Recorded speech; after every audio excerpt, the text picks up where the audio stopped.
الصلاة والسلام على سيد الأنبياء والمرسلين وعلى آله الطيبين الطاهرين وأصحابه الراشدين المهديين. أما بعد فأعوذ بالله من الشيطان الرجيم. بسم الله الرحمن الرحيم. والنجم إذا هوى. صدق الله مولانا العظيم. إن الله وملائكته يصلون على النبي يا أيها الذين آمنوا صلوا عليه وسلموا تسليما. الصلاة والسلام عليك يا رسول الله وعلى آلك وأصحابك يا حبيب الله.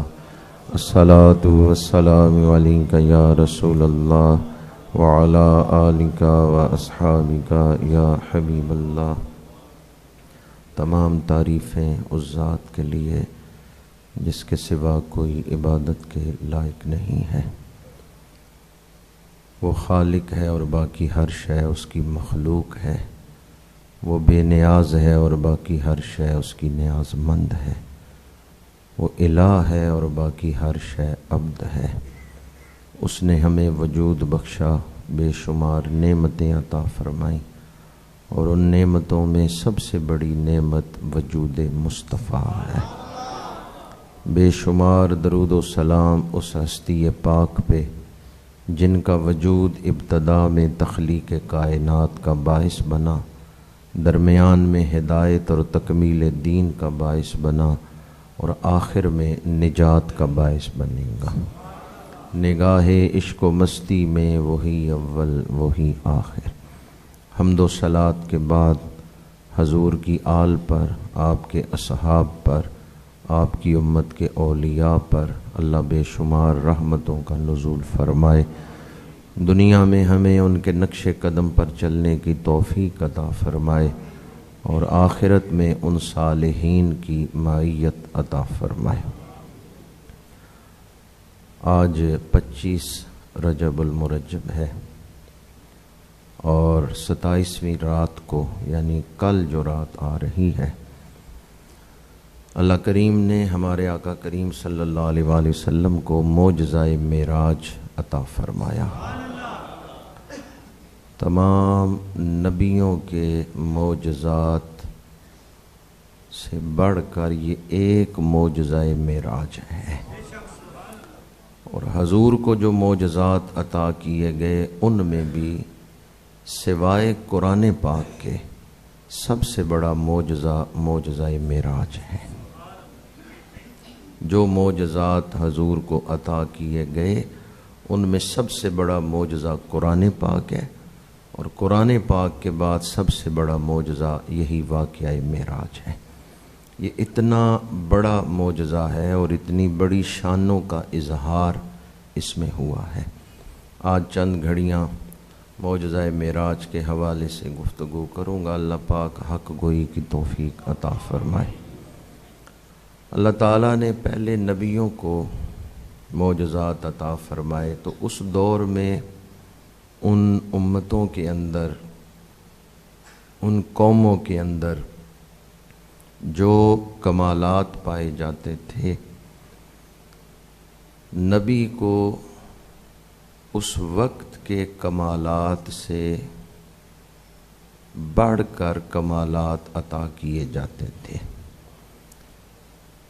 مثلاً حضرت عیسیٰ علیہ السلام کے دور میں طب بڑے عروج پر تھی، میڈیکل سائنس بڑے عروج پر تھی، لیکن چند بیماریاں ایسی تھیں یا چند مقامات ایسے تھے جہاں طب بے بس تھی.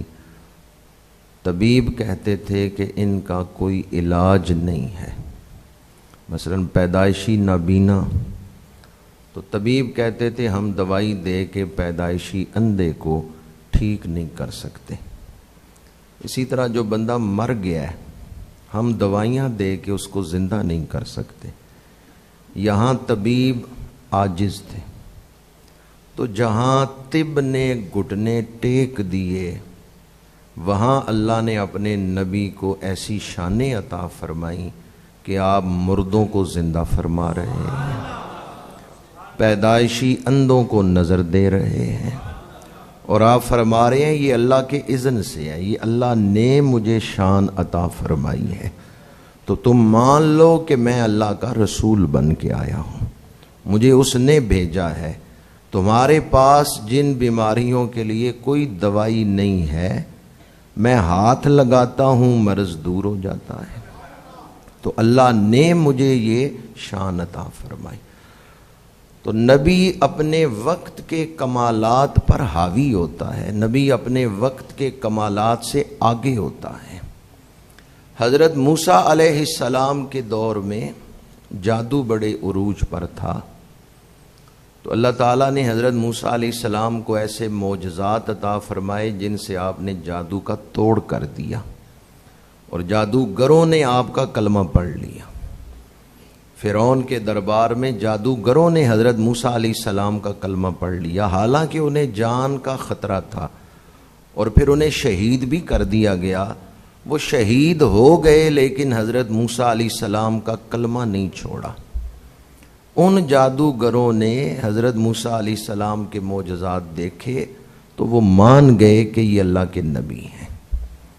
تو اللہ تعالیٰ نے حضرت موسیٰ علیہ السلام کو جادو کا توڑ عطا فرمایا، وہ معجزات عطا فرمائے جن سے جادوگروں نے آپ کے سامنے گھٹنے ٹیک دیے۔ پہلے نبی مخصوص زمانوں کے لیے آتے تھے اور خاص قوموں کے لیے آتے تھے۔ ہمارے آقا کریم صلی اللہ علیہ وآلہ وسلم کسی ایک قوم اور کسی ایک زمانے کے لیے نبی بن کے نہیں آئے، آپ ختم نبوت کا تاج پہن کے آئے ہیں، اور قیامت تک کے لیے آپ دین لے کے آئے ہیں، آپ نبی بن کے آئے ہیں، ابد الاباد تک آپ کا ہی کلمہ پڑھا جائے گا۔ تو آپ صلی اللہ علیہ وآلہ وسلم کو اللہ تعالیٰ نے وہ کمالات عطا کیے کہ تمام زمانوں اور تمام قوموں کے لوگ مل کر اس کمال تک نہیں پہنچ سکتے جو اللہ نے حضور کو عطا فرمایا ہے۔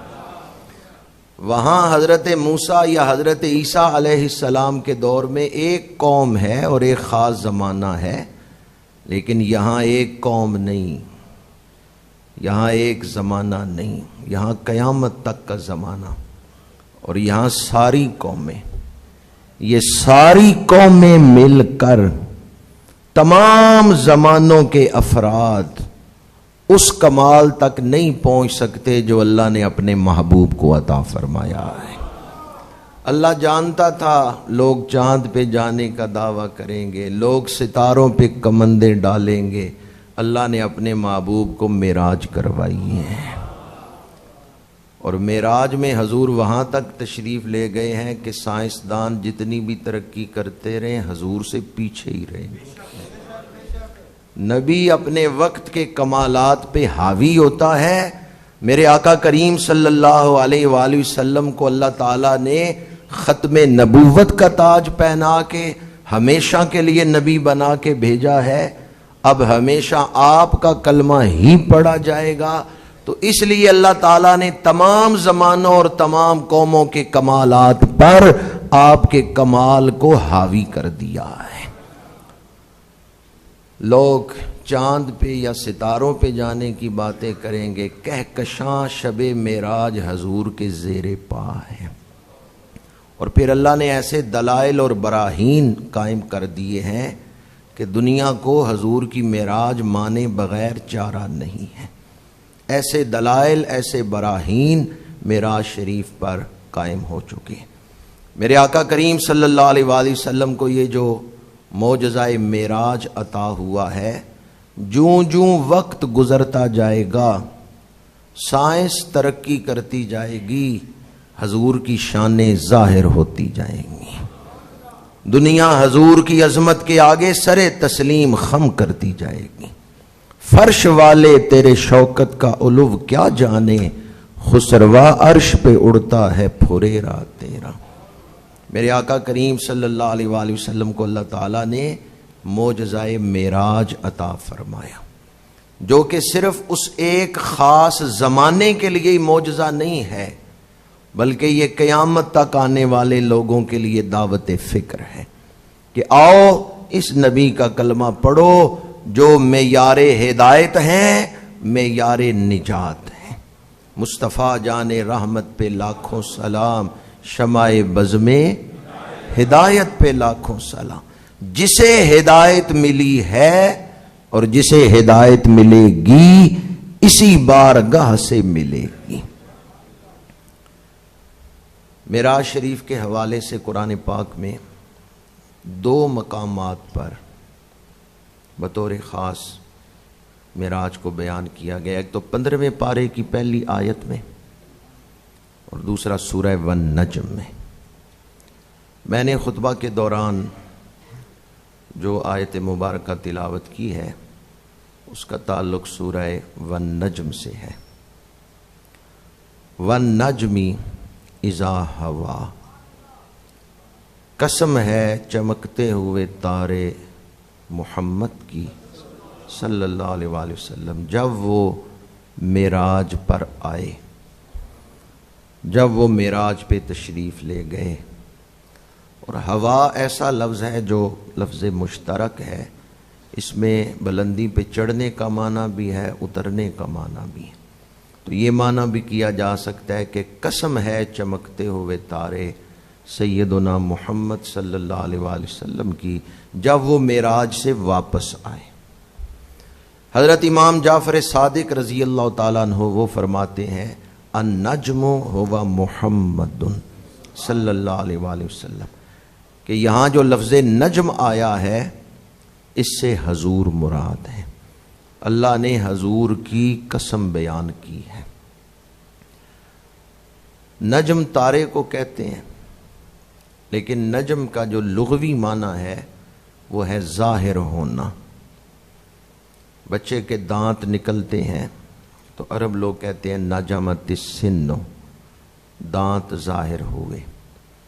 ستارے دن کے وقت موجود ہوتے ہیں لیکن ظاہر رات کے وقت ہوتے ہیں، تو جب وہ رات کے وقت ظاہر ہوتے ہیں اس وقت کہتے ہیں نجمت الکواکب، ستارے ظاہر ہوئے۔ موجود تو دن کے وقت بھی ہوتے ہیں لیکن نظر نہیں آتے، جب سورج ڈوبتا ہے ستارے نظر آتے ہیں، تو ظاہر ہوئے۔ ظاہر ہونا یہ لغوی معنی ہے نجم کا، کسی چھپی ہوئی چیز کا ظاہر ہو جانا۔ شان حضور میں موجود تھیں، بالقوہ موجود تھیں۔ معراج کی رات اللہ نے حضور کی شانوں کو ظاہر فرمایا ہے، تو معراج کی رات حضور کے ظاہر ہونے کی رات ہے۔ میلاد میں جسم پاک کا ظہور ہوا ہے، جب حضرت بی بی آمنہ رضی اللہ تعالیٰ عنہ کے گھر حضور کی آمد ہوئی ہے، جسم پاک ظاہر ہوا ہے، اور اس جسم پاک کے اندر اللہ نے شانیں کیا رکھی ہیں، ان میں سے چند بڑی بڑی شانیں معراج کی رات ظاہر ہوئی، اور وہ شانیں ظاہر ہو رہی ہیں، کمال پر شانیں حشر کے دن ظاہر ہوں گی جب سارے ہی حضور کی تعریفیں کرنے لگیں گے۔ معراج کی رات حضور کی شانیں ظاہر کرنے کی رات، اللہ تعالیٰ نے حضور کی شانوں کو ظاہر فرمایا ہے۔ شانیں پہلے بھی حضور کی ذات میں موجود تھیں، لیکن اللہ تعالیٰ نے ان شانوں کو ظاہر فرمایا۔ 3 مرحلے ہیں معراج کے۔ پہلا مرحلہ مسجد حرام سے مسجد اقصی تک، یہ جو 15ویں پارے میں بیان ہوا ہے۔ دوسرا مرحلہ مسجد اقصی سے مخلوقات کی جو انتہا ہے، جس سے آگے مخلوقات انتہا ہو جاتی ہے، آگے عالم جبروت ہے، تو مخلوقات کی جو انتہا ہے سدرۃ المنتہا۔ دوسرا مرحلہ مسجد اقصی سے سدرۃ المنتہا تک، اور تیسرا مرحلہ کہ جہاں کسی کی سوچ نہیں جا سکتی، حضور عرش عظیم سے آگے کعبہ قوسین کی قربتوں میں تشریف لے گئے۔